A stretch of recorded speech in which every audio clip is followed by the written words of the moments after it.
Bonjour et bienvenue dans cette vidéo consacrée, comme on me l'a suggéré dans une précédente vidéo, au focus stacking, qui consiste donc à prendre plusieurs images avec des points de focale différents pour que l'image soit nette du premier plan jusqu'au dernier plan.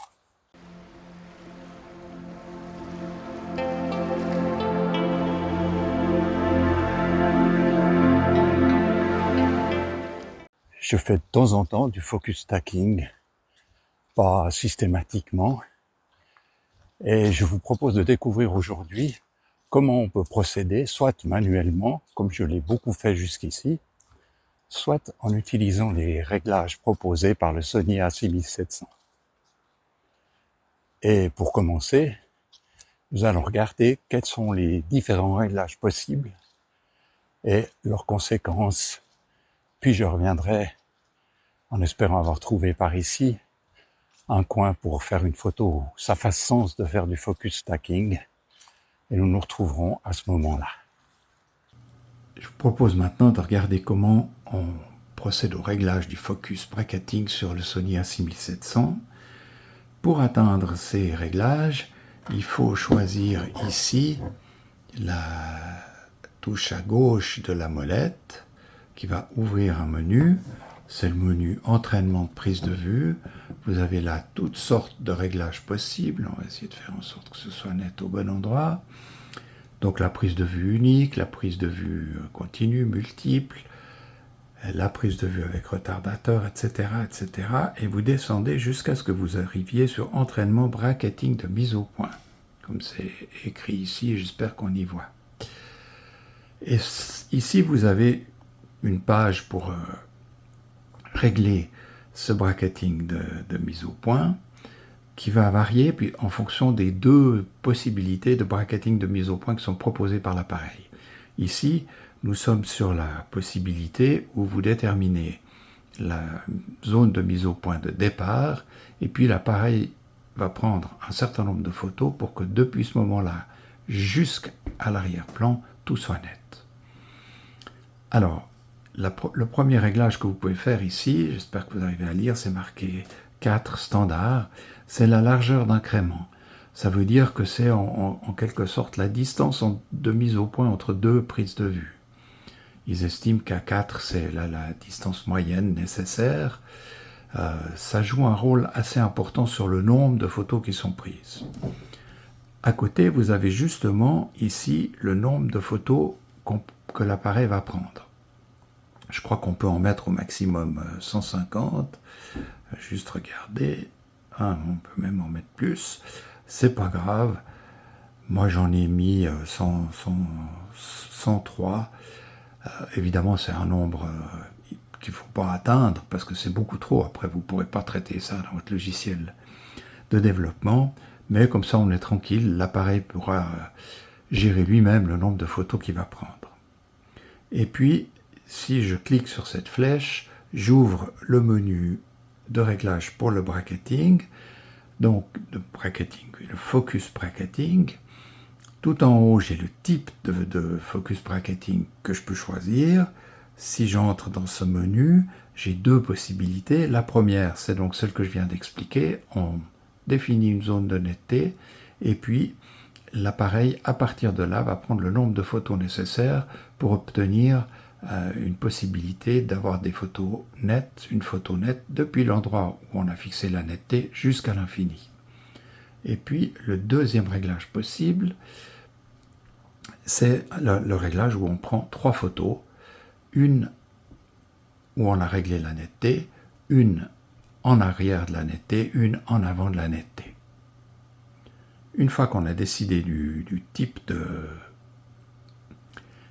bracketing qu'on veut faire, on revient en arrière, on revient ici, et on peut déclencher, et l'appareil, en fonction de ses réglages, et du type de paysage ou de photos qu'on a devant nous, va faire le nombre de photos qu'il estime nécessaire pour qu'on obtienne ensuite, en fusionnant ces images, une image nette de l'endroit que l'on a choisi jusqu'à l'infini. Si je reviens sur ces réglages, Le réglage de l'intervalle ici est assez important. Vous découvrirez, pas dans le premier essai que j'ai fait, mais dans les seconds, que l'appareil peut être amené à prendre de très nombreuses images. C'est assez impressionnant. Je vous propose maintenant de retourner au bord de la rivière et de faire une première série de photos avec ce focus bracketing. J'ai trouvé un endroit au bord de la rivière. C'est pas exceptionnel, mais ça va nous permettre de tester le focus stacking parce qu'il y a des éléments que je souhaite voir net au premier plan, comme ce tronc que nous avons ici. Et puis, j'aimerais que tout soit net, s'il y a la branche qui se trouve ici. Et puis, au fond, ce sera en plus grand angle sur l'appareil de photo. Nous avons cet arbre-là, avec des feuilles claires, un saule, je pense, que j'aimerais mettre en évidence également. Donc, je vais commencer par utiliser le focus stacking manuel, c'est-à-dire comme je le ferais moi d'habitude, en prenant 3 ou 4 photos, en sélectionnant la netteté en premier, comme je viens de le dire, sur le tronc, peut-être en second un peu plus loin ici au fond, et finalement sur l'arbre, et puis tout au fond là-bas, sur le point où la rivière disparaît. 3 ou 4 photos, et puis on verra. Il y a un truc que je vous conseille de faire quand vous faites comme ça des séries d'images, c'est de les baliser par un petit signal de la main. Alors ici, comme ça va être ma première série, je vais mettre un pouce comme ça devant, puis à la deuxième 2, etc. Vous comprenez le système. Au début et à la fin de la série, de façon à savoir à quelle série appartiennent les photos. J'ai réglé mon appareil donc sur le focus bracketing standard. J'ai mis l'intervalle à 4 et puis 1 seconde entre chaque photo. On va regarder combien l'appareil va prendre de photos. J'ai mis la netteté sur le tronc tout en bas à gauche.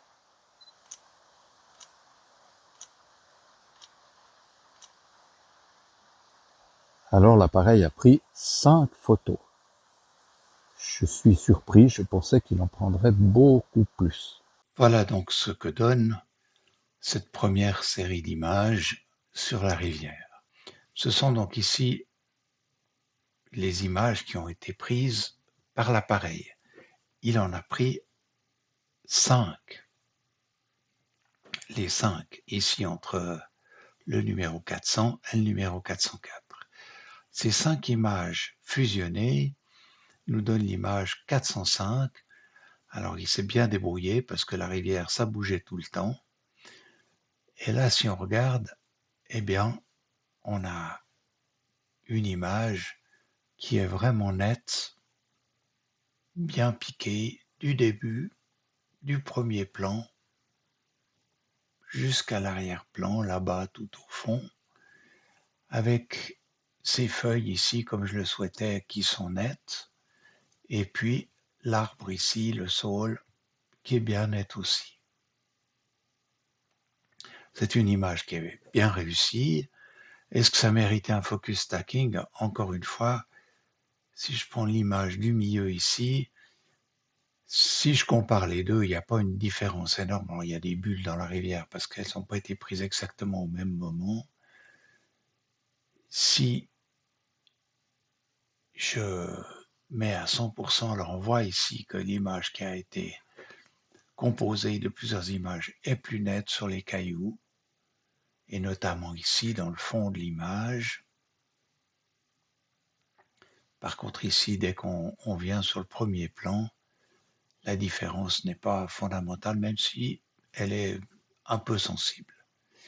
Donc ça vaut la peine, mais c'est pas extraordinaire comme différence. Je vais maintenant changer de réglage en mettant 3 images. C'est donc la deuxième possibilité qui est offerte. Je ne mets que 3 images et je choisis l'endroit que je veux net, et puis les 2 endroits avant et après seront décidés par l'appareil et on verra la différence que ça fait. Voici donc les 3 images prises par l'appareil. La première ici, on est probablement avec l'image de base, celle où j'ai réglé la netteté au milieu. Effectivement, les feuilles ici sont nettes. La deuxième image à côté, ici, on a la netteté au premier plan. Et la troisième image où on voit qu'on a la netteté à l'arrière-plan. En combinant ces trois images avec Photoshop, on arrive à cette image-là, une image qui est nette ici du début de l'avant-plan jusqu'à l'arrière-plan, avec en particulier le saule que je voulais mettre en évidence, qui est tout à fait net. On peut comparer cette image avec l'image obtenue à partir de 5 photos.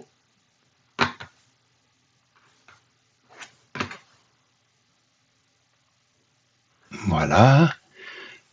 Donc, l'image obtenue à partir de 5 photos est à droite ici, et l'image obtenue à partir des 3 photos est à gauche. Et si je compare les deux, et que je regarde ici, on est sensiblement avec la même qualité d'image au premier plan. Le tronc, il n'y a pas de différence significative. Ici, les feuilles non plus. Et là, au fond, l'arrière-plan, les cailloux sont aussi nets d'un côté que de l'autre, avec le saule qui lui aussi est parfaitement net. Ça signifie que 3 photos suffisaient amplement pour obtenir une netteté de l'avant-plan jusqu'à l'arrière-plan. Ça signifie aussi que les 3 photos prises par l'appareil en automatique ont bien été prises vraiment pour permettre une mise au point de l'avant-plan jusqu'à l'arrière-plan. Et ça, c'est assez intéressant à préciser.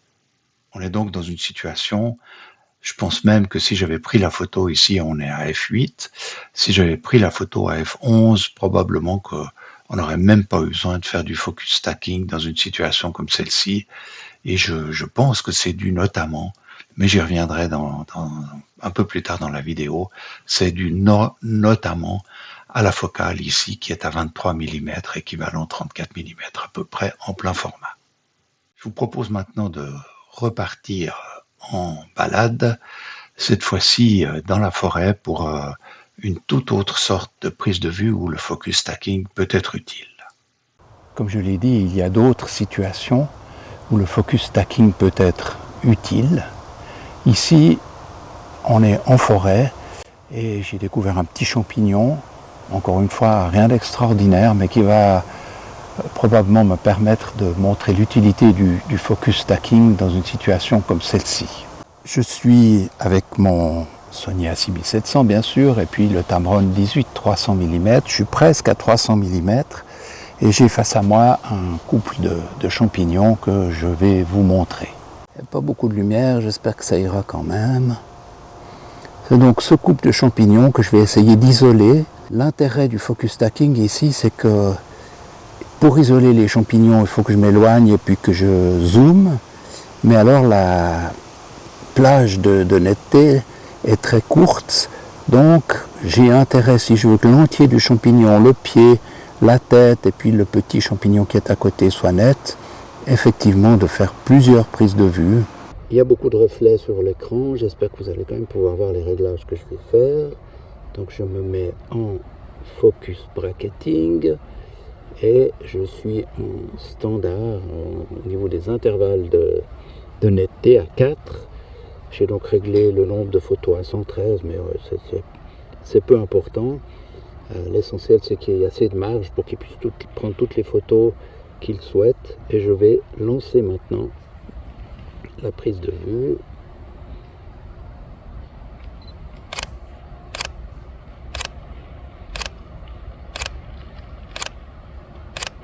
Et vous voyez que là, ça mitraille, il prend énormément de prise de vue.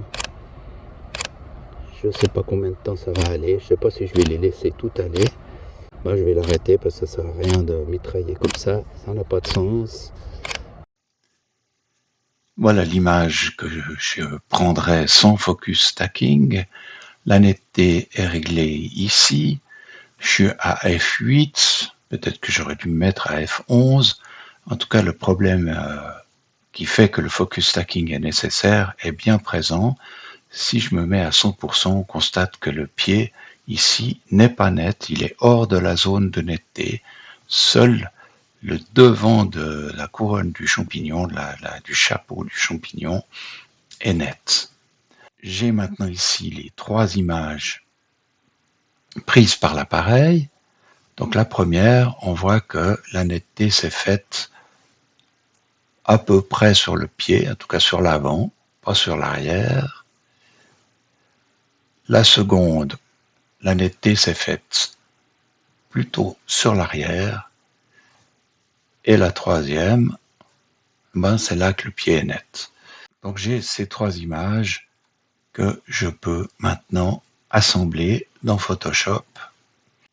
Et voilà l'image produite par la fusion des 3 autres images. On constate que même si c'est pas parfait, il y a un peu de bruit. Le pied est net. La tête du champignon est nette aussi. Donc on a bien, alors que l'arrière-plan est resté complètement flou, tout comme l'avant-plan. Donc là, ça a bien fonctionné. On a une image qui est tout à fait acceptable avec ces 3 images prises. On pourrait certainement faire un petit peu mieux. Est-ce qu'il y a, je sais pas pourquoi c'est pas complètement net.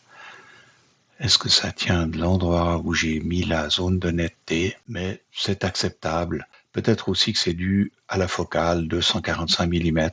C'est pas là que l'objectif est le meilleur. Peut-être qu'il montre un peu ses limites dans cette situation. Je vais maintenant examiner la série de photos prises où l'appareil ne voulait plus s'arrêter. On est au-delà des 90 images. On les voit ici qui défilent dans Lightroom. On peut y aller longtemps. Ça en fait énormément. Je me suis mis sur la première image et puis j'ai cherché jusqu'où aller pour obtenir une série d'images qui me donne de la netteté d'un bout à l'autre des champignons. Alors, on commence ici et j'ai pris jusque là où il y a une dizaine d'images que cela représente.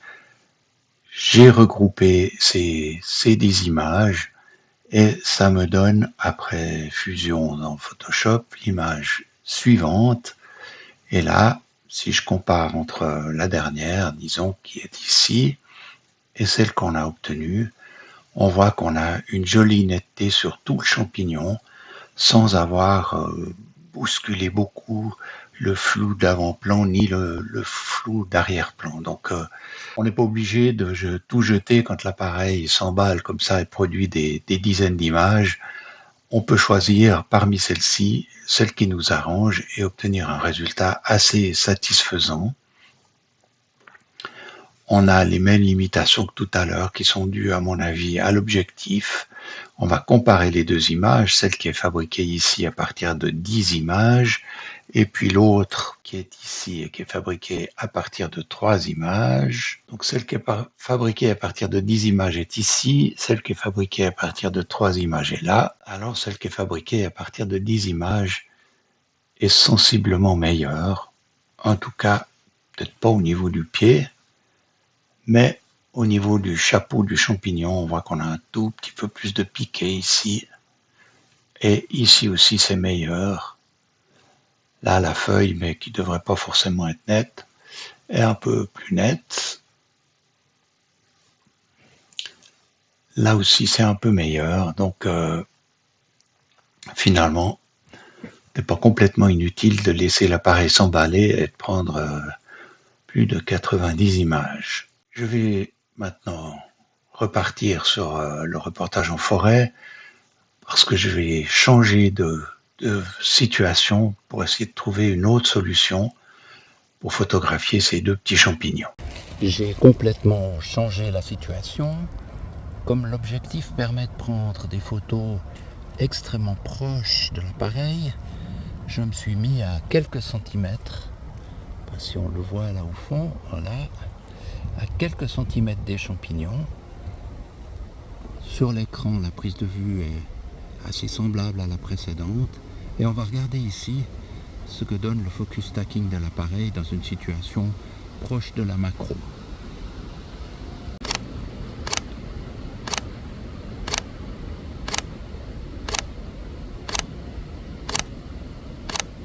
Donc la netteté a toujours été faite sur le chapeau du champignon. L'idée est, ah ben voilà, on a beaucoup moins d'images qui ont été prises. Ça me paraît plus raisonnable. Je me réjouis de comparer tout ça une fois devant l'ordinateur. Voilà le résultat de cette prise de vue. C'est la première image. J'avais réglé la netteté sur la tête du champignon ici. Et donc, l'appareil a pris 16 images. Alors bien sûr, la 16e qui se trouve ici, eh ben, c'est le fond qui est flou, ça ne nous intéresse pas. Donc j'ai regardé et, à ma grande surprise, si je regarde ici, à partir de la 3e image, eh bien, tout le champignon est flou. En gros, il n'y a que 2 images à combiner avec ce système-là. Et évidemment, c'est pas très surprenant parce que j'avais réglé l'intervalle de plage de netteté sur 10, c'est-à-dire le plus grand espace possible, pour éviter d'avoir de nouveau des dizaines d'images. Mais voilà, ici, eh ben, il n'y a que 2 images où le champignon est net. Alors, ben voilà, j'ai fusionné ces 2 images dans Photoshop et on arrive, une fois l'image assemblée et traitée, à un résultat tout à fait satisfaisant avec seulement 2 images. Le pied peut-être pourrait être un peu plus net. Il y a à mon goût un peu de bruit sur le pied, un peu de flou, mais globalement l'image est assez bonne. Par contre, évidemment, j'ai maintenu le même réglage pour pouvoir faire une comparaison, c'est-à-dire que j'étais toujours à f8, à 18 mm, et à f8, eh ben, la profondeur de champ est quand même assez grande, ce qui fait qu'on n'a pas du tout le flou de premier plan qu'on avait sur l'autre image. Je vais vous proposer de comparer ça. Il faut que je la retrouve parmi les milliers d'images que m'a pris l'appareil tout à l'heure. Voilà donc cette image. On constate immédiatement que l'image ici prise à 18 mm est nettement plus piquée, plus nette que celle prise à 245 mm.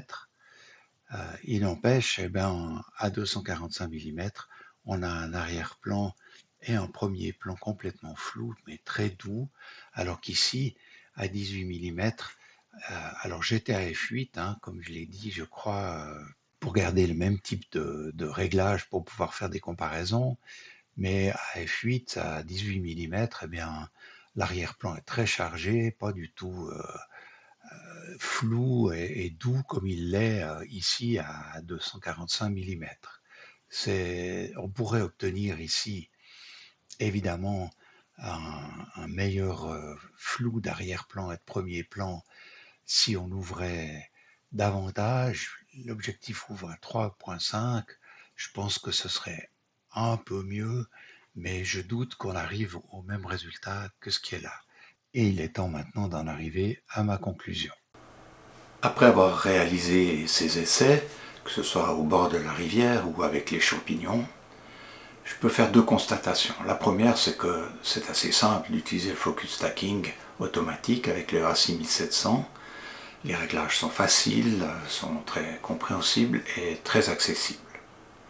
La deuxième conclusion, c'est que c'est très délicat d'obtenir le résultat qu'on souhaite en utilisant ce système automatique.